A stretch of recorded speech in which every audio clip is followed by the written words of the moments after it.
ठीक है, फिर एक क्वेश्चन हम लोग लेकर के चलते हैं, कुछ है थोड़ा सा डिफरेंट है, तो उसको भी हम लोग लेकर चलते हैं, उसको भी देख लेते हैं। तो कह रहा है सबसे पहले, क्या कह रहा है कि दो दो लाइन है, ठीक है, और एक लाइन कट कर रहा है, यानी ये लाइन हमारा ए है, ये लाइन हमारा बी है, ये हमारा सी हो जाएगा, ये हमारा डी हो जाएगा, फिर इसके बाद ये हमारा ट्रांसवर्सल लाइन हो जाएगा।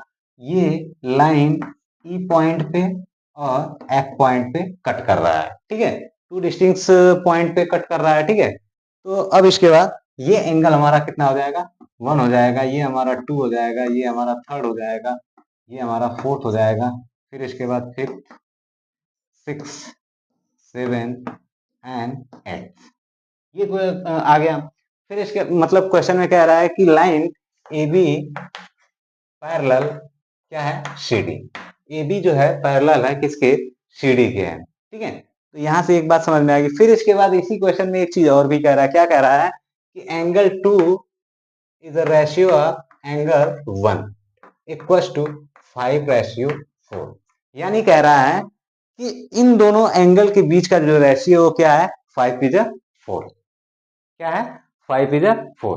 देन अब हमें फाइंड करना है सारे एंगल, ठीक है, सारे एंगल फाइंड करने हैं। तो चलिए करते हैं, देखते हैं। तो अब यहाँ पे सबसे पहले हम क्या कर लें, हमें रेशियो दिया हुआ है, जब रेशियो दिया हुआ है तो हमें मेजर्ड एंगल फाइंड करना है। तो let measured measured angle measured angle equals to x. हमने क्या मान लिया कि जो हमारा मेजर्ड एंगल है वो क्या है, एक्स है।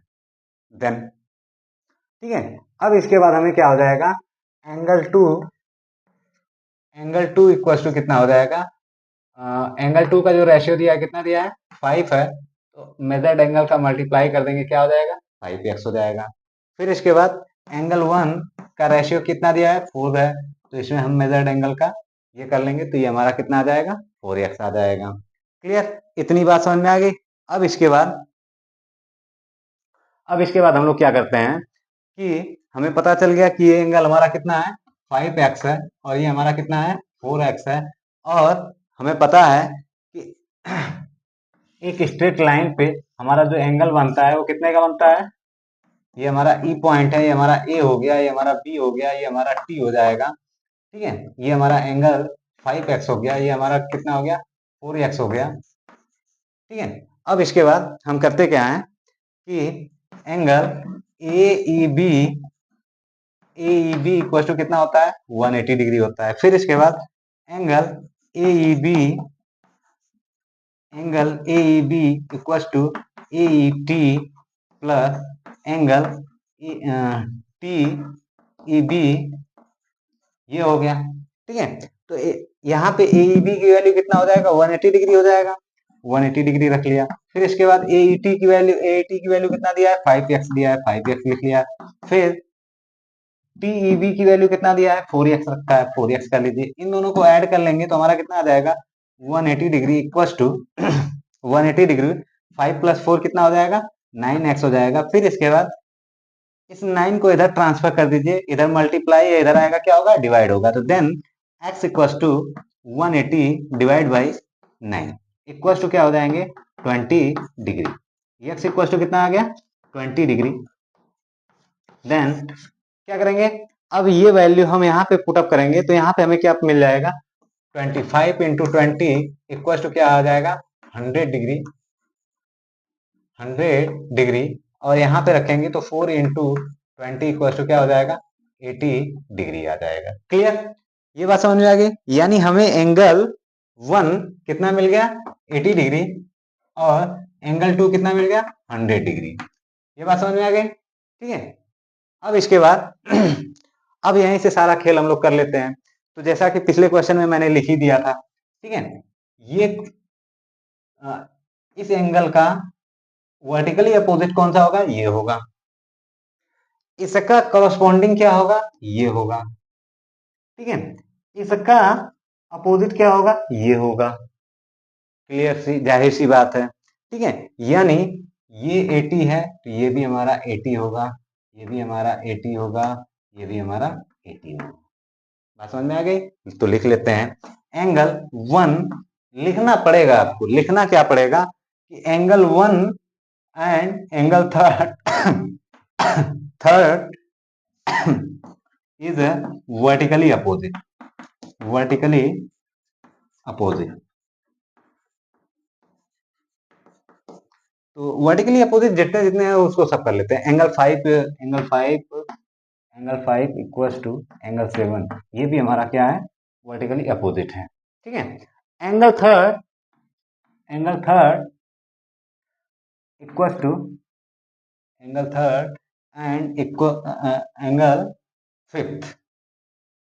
एंगल थर्ड और एंगल फिफ्थ हमारा क्या है, इसको लिख लेंगे कोरस्पॉन्डिंग एंगल। कोरस्पॉन्डिंग एंगल, ठीक है, ये लिख लेंगे। ये लिखने से हमें सारी चीजें, हमारे जो भी डाउट्स रहते हैं वो क्लियर हो जाते हैं। तो अब यहाँ पे हम डायरेक्टली लिख सकते हैं। क्या लिख सकते हैं, अगर और भी लिखना चाहते हैं तो और भी लिख लीजिएगा।